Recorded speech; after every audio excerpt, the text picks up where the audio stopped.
49er faithful, fans of the Niner Station, welcome back. We are doing our very first pregame podcast, Niners versus Cardinals, coming up. With that, Ryan and Mark, how are you guys? Doing good, Tommy. Nice to see you and Mark here for our first preview pod. I'm super excited because we're going to be facing a division rival in the Arizona Cardinals and excited to break it down with you guys. Yeah, I'm excited for this game coming up. Good to see you guys. It's one of, again, early in the season, but it's a must-win game against a divisional opponent that always gives us trouble. Quick quarterback. So I think we're going to be in store for a tight matchup, but a game the Niners should win. So let's get into it. Historically, the Niners have always struggled against mobile quarterbacks, and that brings us to Kyler Murray. And unfortunately, the new Call of Duty does not come out this weekend before the game, so we will be facing a focused Kyler Murray. We also are facing Marvin Harrison Jr. He's going to give us some problems. Now, do I have faith that Charvarius Ward and Deommodore Lenoir can both lock him down? Absolutely. There's other players on this offense that could give us trouble. We have James Conner, who has historically been a great running back, both on the Steelers and on the Arizona Cardinals. I think he's one of the leading players in fantasy this year. I have him on all three of my teams. I have James Conner. So I have lucked out. And this week, I don't think I'm going to get the same kind of performance. Now, I am still hoping that he does well, but I am hoping he just kind of does well from yardage, right? I'm not hoping for touchdowns from James Conner. I'm not hoping that we get a good performance there, but we have Trey McBride at tight end, who's also going to give us a little bit of trouble, but we do have a great linebacking core. So we'll see how we match up in the game is going to be really interesting.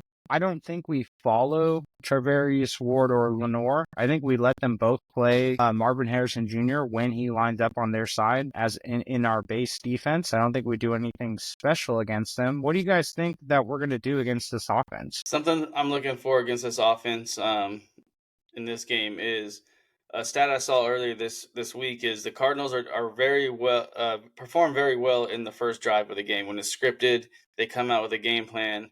But after that, they seem to struggle. So the stat I'm looking at is the Cardinals on the first drive of the first 4 games have 4 touchdowns. So they've scored a touchdown on the first drive of the game every week this year.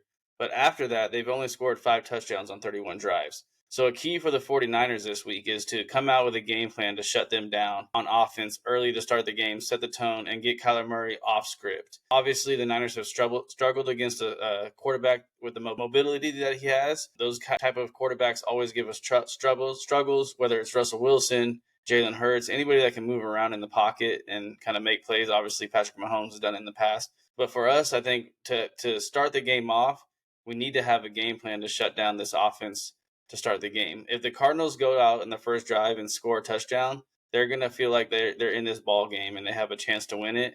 And a team with confidence in the NFL, especially against a divisional opponent, they're going to come out ready to play us. If we can come out and shut them down, we can kind of set that tone, say, hey, this is a Niners football game. We're at home, and we're going to win the game that we're supposed to win. So that's something I'm kind of keyed into to start the game and would be a big indicator on how the game's going to go based on the first drive. And then offensively, I think the Niners just need to keep doing what they're doing. This defense of the Cardinals has not been that great. They've given up a lot of points. Other than the Lions game, I think they only held them to 20 points. So they held them to 20 points. So I don't see the Niners being held to under 20 points in this game. But with Kyler Murray, he's always a factor. His legs are a factor. And so the big thing is keeping him under control, Nick Bosa, keeping the pass rush lanes and allowing him to make mistakes in the passing game and not hurting us with his feet. Yeah, I totally agree. Like I think that it's really critical that we establish our game plan early on, which is probably going to be similar to their game plan and how we want to establish the run. They want to get James Conner going. We want to get Jordan Mason going. And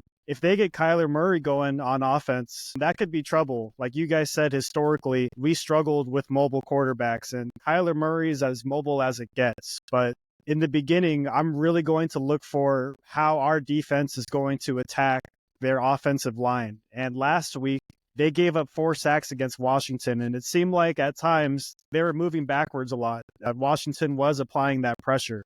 So I'm hoping that our defensive line could really exploit that this week and take advantage early, because if they could set the tone, it could really be a long day for the Arizona offense. And on the other side of the ball, last week, our defense had 6 sacks. Nick Bosa had 1 sack.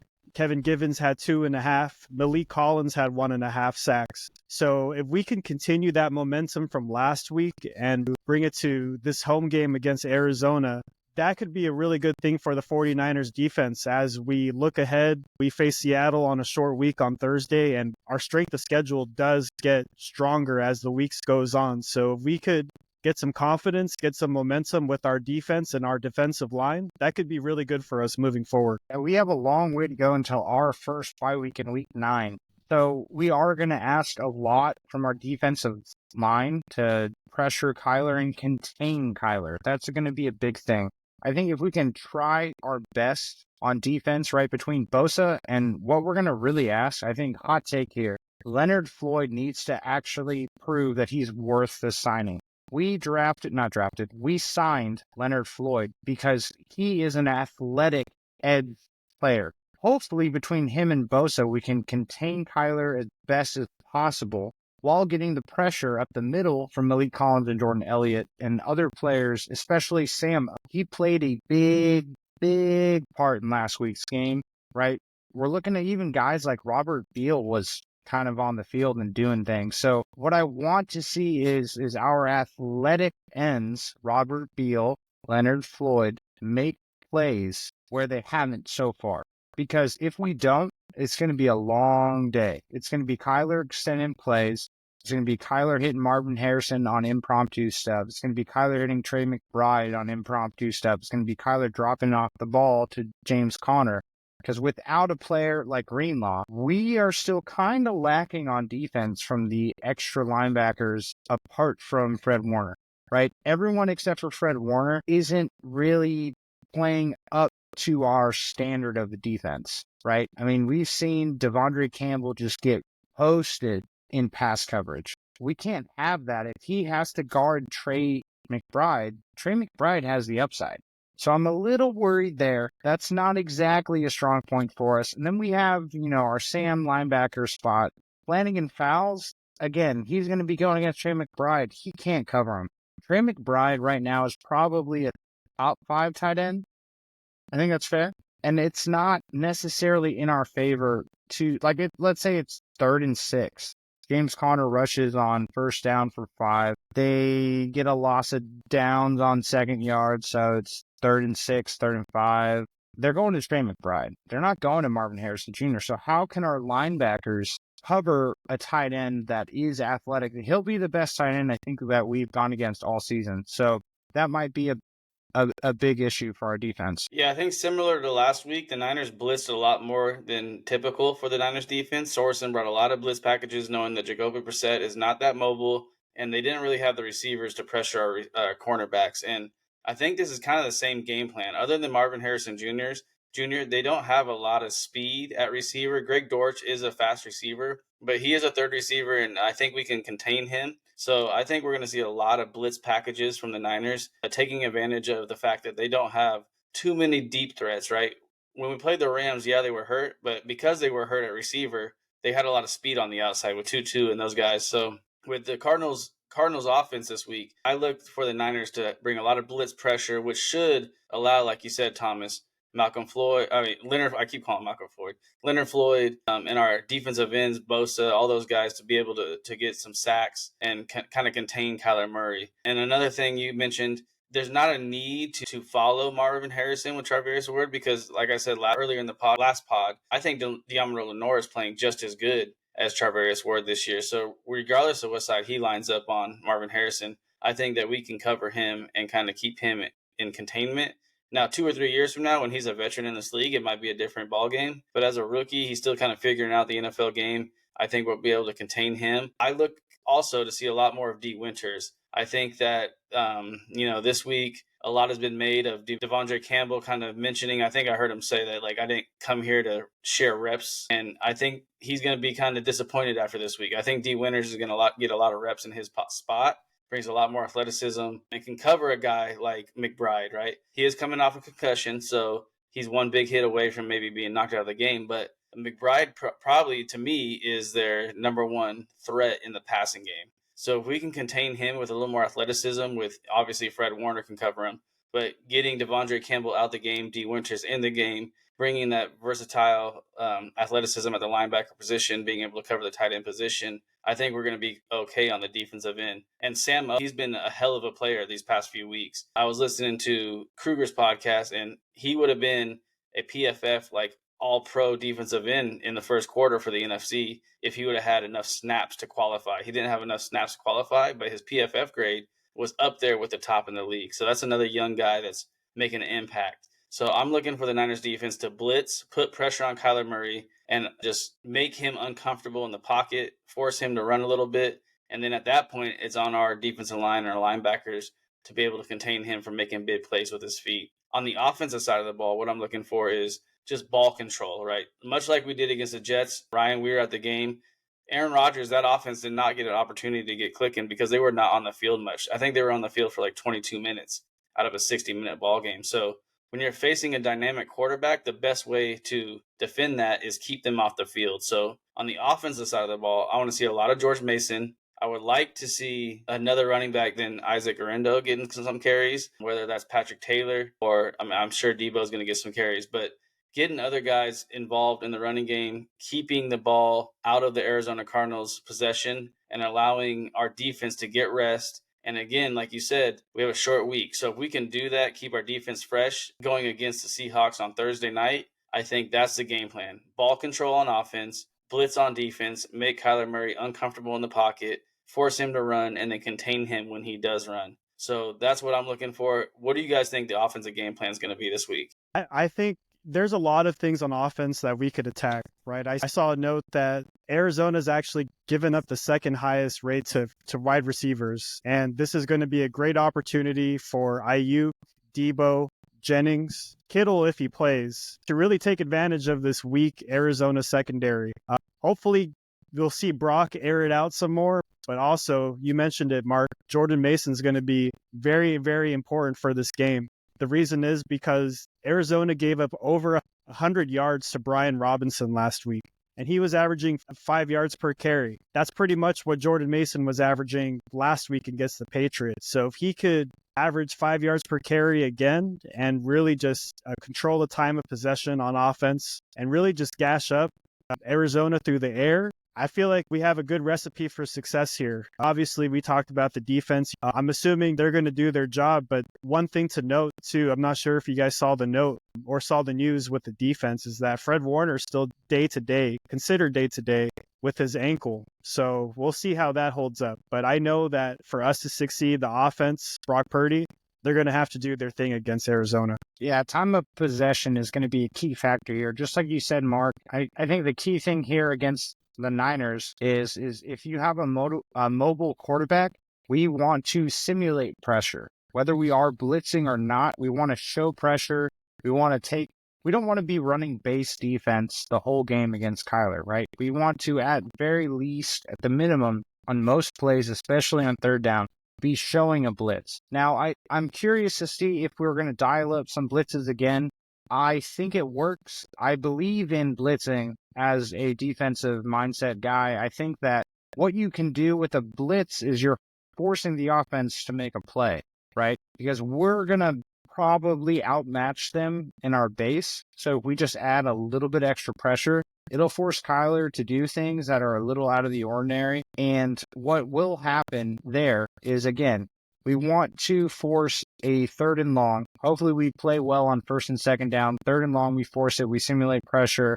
We can get them off the field on a 3 and out. Like you said, Mark, they have a history this season of being able to drive down the field on that first scripted, play call on that first possession where they've scored every time. And if we can stop them or at least hold them to a field goal on that first possession, we're going to see something that will change, because they're not going to start 7 and they're going to start 3 and 0 maybe. Let's say they get the ball first, and that's going to make a big difference. Another thing that I'm actually looking forward to is the George Kittle versus Budda Baker story. Historically, that's been a big matchup in our rival against our NFC West rival here.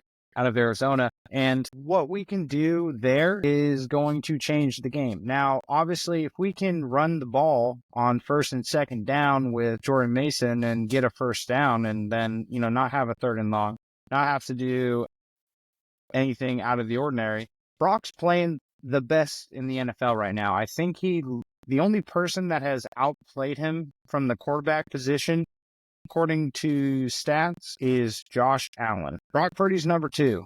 He's outplaying Patrick Mahomes. He's outplaying every other quarterback in the NFL. So if Brock can continue his hot streak, him playing the best football he's played ever. I mean, a lot of people are saying different things about Brock, but what I've seen, and I think you guys can agree, is Brock Purdy has evolved because he had a true offseason this year, right? So one thing that we have talked about is Brock Purdy last year, according to his coach, was still going through rehab and not 100% until what they said November of last year, right? We were 8-9 games in until they said that Brock Purdy was actually quote unquote 100%. So that's a huge component into controlling the ball and controlling the time of possession. So I think if the Niners just stick to their base plan of bully football, running Jordan Mason to death, basically. I mean, he's going to get 20, 25 carries, I think, this game. That is going to change the outcome because if we can keep their defense on the field and our defense off the field, it's hard to extrapolate what that really does during a football game, right? I mean, you guys have played football. I used to play defense. We got our ass kicked by St. Mary's all the time because they were like the number 4 offense in the state. What it does, if you can do that to another team, is mind-blowing because then all of a sudden you get turnovers. Then all of a sudden you get, if Fred Warner plays, I think we're in a really good situation. But if Fred Warner doesn't play, Mark, you said it, D. Winters needs to be on the field and he needs to step up. He needs to, if he can take that role, and truly in year 2, show us that he was worth the draft capital that we invested in him. I think we took him in the 4th round, 5th round. I mean, that's our sweet spot. So let's see another Dre Greenlaw, right? Let's see another 5th round, 4th round linebacker do the job that we're asking him to do because it's going to be tough against Trey McBride. So our offense, again, like you said, is going to need to be, it's going to come down to, can George Kittle beat Budda Baker? Jawan Jennings is definitely going to continue to win. I think Jawan Jennings is going to probably have another great game. I don't see people, I'm looking at the depth chart right now. Sean Murphy Bunting is decent. I don't think he's that good. I don't even know who Starling Thomas V is. I really don't. I've never heard that name before. This could be a completely ignorant take come Sunday, but I don't see those corners locking down Jawan Jennings. I don't see those corners locking down Devo. I don't see those corners locking down Brandon Ayuk. So I think in this game, Brock Purdy might have a little bit. I think Brock Purdy throws for over 300. I think it might actually be necessary too. I think worst case scenario, they come out and they score. Brock's going to come out throwing. What I don't want to see is Devo getting the first carry of the game. What I don't want to see is Devo in the backfield for no reason. I want to see Devo in the backfield on 3rd down to F with the defense. And what that might show is some mismatches, right? Because if you have Devo in the backfield, we're probably running Jawan Jennings, Ayuk out wide, Kittle on the line, and maybe, I hope it's not Ronnie Bell. But hopefully our boy Jacob Cowing gets some playing time too, because we're talking about we need people that can separate. I think Cowing maybe get some snaps this game, but maybe not. I mean, historically, Shanahan doesn't really like to let rookies play, and we're in week 5.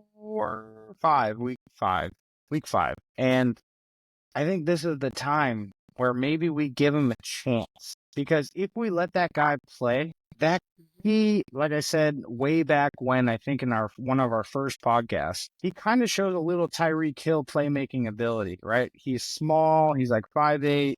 He runs a 4.3.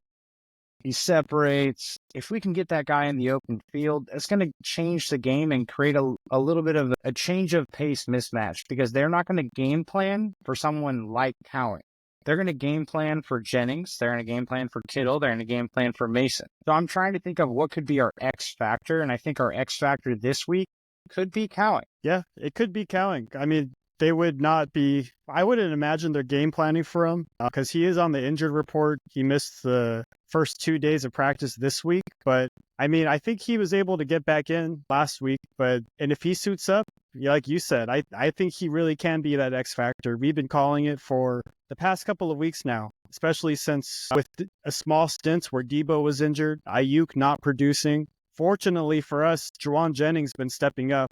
We would love to have another offensive weapon in the mix with Jacob Cowing. That would be awesome. And if he could return a few punts, that would be the cherry on top as well. And I think with Brock, Tommy, you mentioned that this could be a game for him to really shine and take advantage. I totally agree. Last week, Arizona allowed Jaden Daniels to have over 230 yards, 7 yards per attempt. And right now, the Arizona's defense ranks 30th in the league, allowing 5 touchdowns, 2 interceptions. Only two other teams are worse at defense, pass defense. So I think you called Brock approaching 300 yards. I think that's totally in the realm of possibility. And everyone was in love with Jaden Daniels after this game, thinking he's the truth, he's the real deal. Imagine what they're going to say about Brock. I hope that the narrative is the same for Brock after he has a stellar performance and people give him the flowers that he deserves, because if he produces that kind of performance, it's just a weekly thing at this point. We're seeing Brock just constantly being that guy, being that quarterback. And I'm not sure if you guys even seen the mic'd up from the 49ers, the video.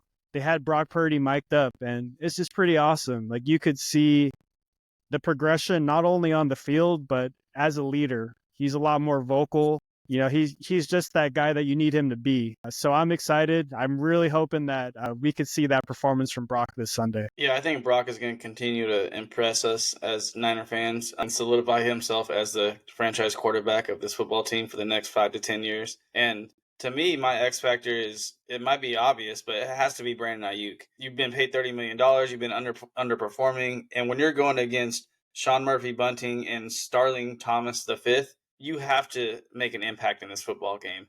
I don't care what defensive game plan they have to, quote unquote, keep you under check. He said that, defenses are playing him different this year. I'm tired of hearing the excuses from him.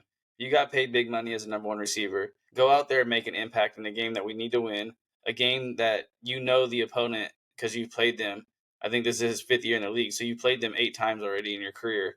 So go out there and make an impact. For me, Brock Purdy, reaching the 300-yard mark means that it's going to be a closer ball game than we need it to be. I would like to see him more around maybe the 220, but very efficient 220, maybe a 20 of 24, something along those lines where they're running the ball a lot and he's just making key passes. Juwan Jennings, go ahead. Oh, my bad. I was going to say, last week, Brock had 288 yards, and that game was technically in hand. So that's interesting that you say that. We'll see. Hopefully it's not close. I hope it's not. The 288 yards came on, a lot of those yards came on 2 bombs, right? One to Debo. You're right. One to Jennings. One to Jennings, right? Yeah. So of those 288 yards, I think over 100 of them came on 2 passes. So that's a lot of yardage on 2 passes. And hey, if he gets a couple bombs to Ayuk, then 300 yards, great. I like it. But I would, like I said earlier in the podcast, I want to see a ball control game. I don't imagine Bill having a big pass catching game. Maybe some clutch 3rd down, short yardage catches, because Budda Baker in the past has played Kittle really well.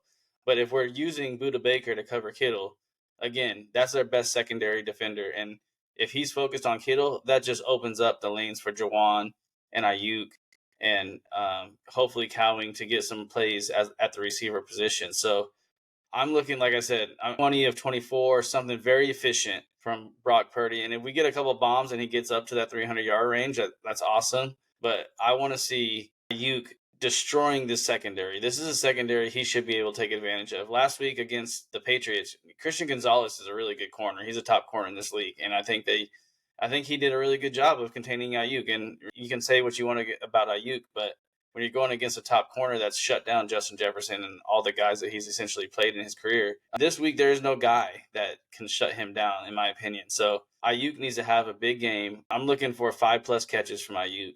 But again, the passing game, I think, is going to be effective, but it should not be the vocal point. Like you said, Ryan, they gave up 5 yards of carry to Brian Robinson last week.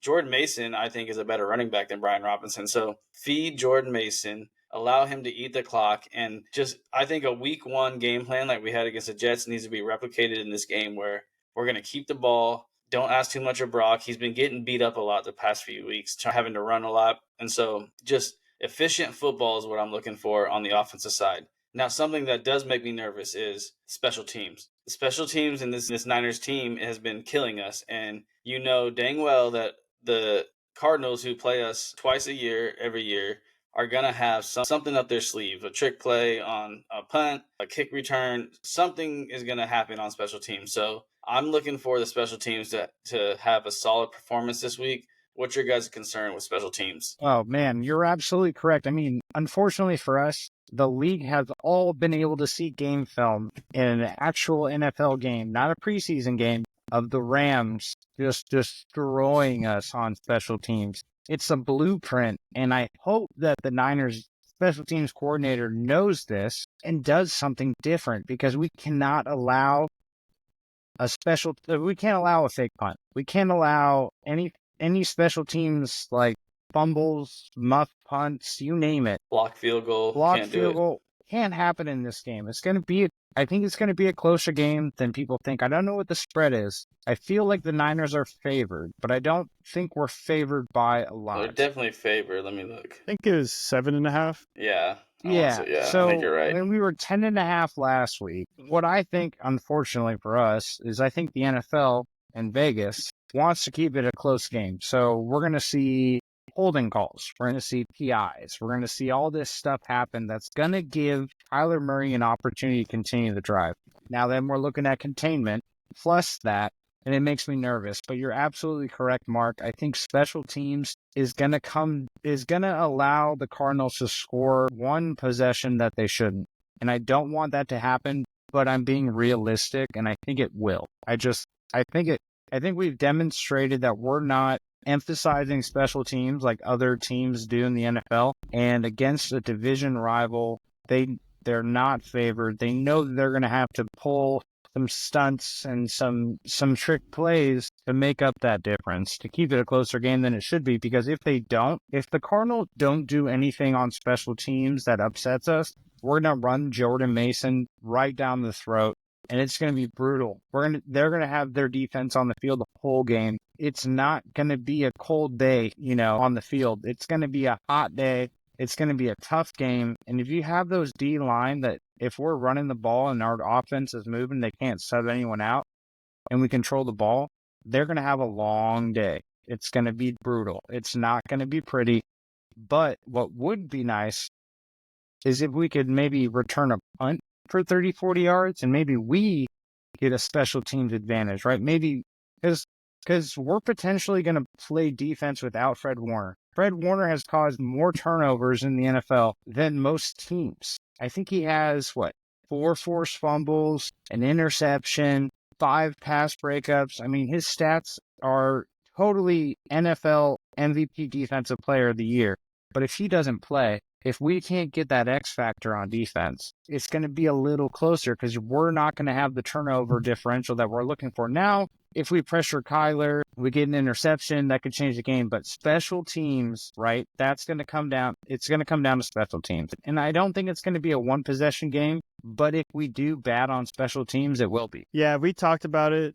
I mentioned Jacob Cowing's status is not fully known at the moment. And one thing that was kind of concerning last week was when Cowing got injured and he had to step out of the game, we saw Kyle Juszczyk back there returning kicks. And I was like, why is Juice back here? So, if we have to prepare for the worst situation, and if for any reason, or if Cowing gets hurt again, knock on wood, but if that happens, we have to have a different plan in place to not have Juice returning kicks for us and to not give up special teams plays, because that could be our detriment. That could be the big thorn on our side. So I'm really looking forward to coaching to see how they patch that hole this week. Yeah, I think it's going to be a fun game. The Niners should win. They need to win the next 2 games, go 4-2 into this tough stretch we have coming up over the next with the Chiefs, the Cowboys, the Seahawks, the Buccaneers. Those are all quality opponents that we play. So they need to win this game. I'm going to ask you guys as we wrap up this podcast, what is your key to victory, your one key to victory in this game for the 49ers? For me, it's plain and simple. Jordan Mason having over 100 yards. Like you said, Mark, I think Jordan Mason's a better running back than Brian Robinson. Brian Robinson Jr., you can't stop him, dude. He's been shot. He's great. I think Jordan Mason's better. I think if we can get Jordan Mason rolling, they don't have a chance. Exactly like you said, they don't have a chance to get the ball. Keeping the ball out of an athletic quarterback's hands is the key to victory for me. So that comes from running the ball with Jordan Mason. Simple take, it's easy, but let's be honest. If Jordan Mason runs for 150, 120 yards, even 90 yards, and we control the clock, they're not going to be able to have an opportunity to upset us with an athletic quarterback. That's a good one, Tommy. My key to victory, I feel a lot more confident, just like you guys, in the offense. And Jordan Mason's a great pick, and I think he is going to, be a key reason why we succeed. But having all the confidence in the world in our offense, I'm going to put my key to victory and put it in the defensive coaching and Nick Sorensen, our defensive coordinator, because we talked about it from the very beginning. We always struggle with mobile quarterbacks, and there's a lot of things going on right now. Is Fred Warner going to play? And what's his status? And what's going to happen if he doesn't play? So I'm going to really leave it to him to not only get the troops riled up, but make sure we have a good game plan in place with or without Fred to make sure we contain Kyler Murray, keep bringing the pressure. I was pretty happy with just some of the small changes that he made from week to week, from last week to the week before. Just Thomas mentioned it, just increasing the pressure rate, the blitz rate, disguising things more. So switching things up, and I'm hoping that he could continue that this week and impress us, and he could have another good defensive game under his belt as a young coach. Yeah, Thomas, I totally agree with the Jordan Mason take. If he goes over 120 yards, we win this game. Ryan, I love the Sorensen take. I was listening to Mayoko and Haberman they had a podcast together this week, and they even mentioned, I don't know if you guys remember, D'Amico's first year. He kind of struggled the first 4 games, but then turned it around really quickly. He kind of figured out his weaknesses as a defensive coordinator and was able to adjust and get the defense on the right track and obviously lead us to a great season. And I think Sorensen's kind of going to be able to do the same thing. He's just getting, his feet wet in the defensive play calling, game planning. And I think his game plan is going to be a big factor in this game. For me, my key to victory is time of possession. So that kind of runs hand in hand with the Jordan Mason take. Obviously, he gets 120 yards. We're going to have the ball a long time. But for me, if we possess the ball for 35 minutes in this game, the Niners are going to win. You're not going to allow Kyler Murray to have a lot of big explosive plays if you do that. He's not going to be able to get in a rhythm, especially if you stop him on that opening drive. So for me, the key to the game is time of possession. Hold the ball for 35 minutes, eat the clock, win this game by 10 points, like 24-10 or something like that, and just allow our team to rest, allow our defense to not be on the field much. Because the following weeks against a tough offense, Ryan Grubb, the offensive coordinator for the Seahawks, is a great offensive coordinator for the Washington Huskies, and Kalen DeBoer, the head coach for Alabama. He's been with them since they were like the college of Siskiyou or whatever, like forever they were together. And so that's going to be a tough game on Thursday night. So win this game, possessing the ball for 35 minutes, keeping your defense fresh for that Thursday night football game is going to set you up for success to come out of this 5-day stretch. So for me, key of the game, possess the ball for 35 minutes or more. If they do that, they're going to win the game. That is huge, Mark. Yeah, you're absolutely correct. I mean, again, when we're in a situation where the Seahawks have started hot,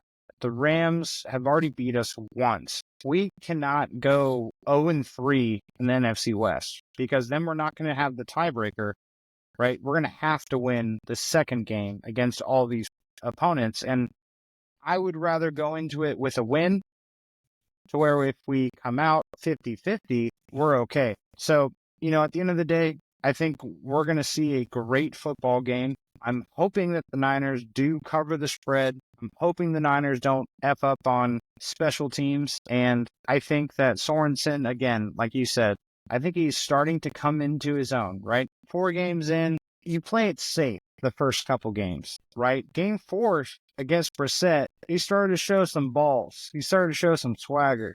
Now, game 5 against Kyler, this is a true test. So this will be really interesting to see. Can Sorensen do the same thing against a more mobile quarterback than Brissett? I mean, most quarterbacks are more mobile than Brissett. Can he contain a more high-octane offense under Jonathan Gannon? I mean, Jonathan Gannon is not a coach that we should lose to, and Kyle Shanahan should outcoach him any day. But we'll find out what happens this Sunday. I think we're playing at 125 or 105. Tom Brady's on the call. Mm-hmm. Tom Brady will be broadcasting, and I can't wait to hear Tom Brady talk about Brock Purdy. I think it's going to be so cool. I mean, Brock Purdy beat him in his first game, so he's got that, like, he's going to hate it. He's going to hate it He's going to hate it so much. He's going But to hate it. Also respects the late round pick swagger, right? Yeah. That's the thing. Can't hate on it.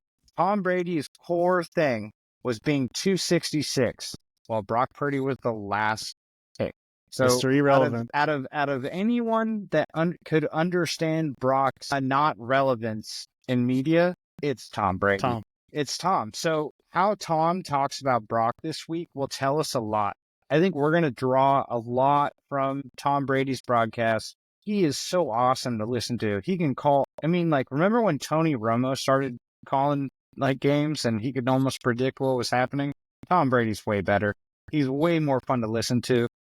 And this game being called by Brady is going to be so awesome to listen to. So thank you again for listening this long. If you have, the Niner Station podcast is always grateful for any support. Please like and subscribe to our channel if you haven't already. Like our videos.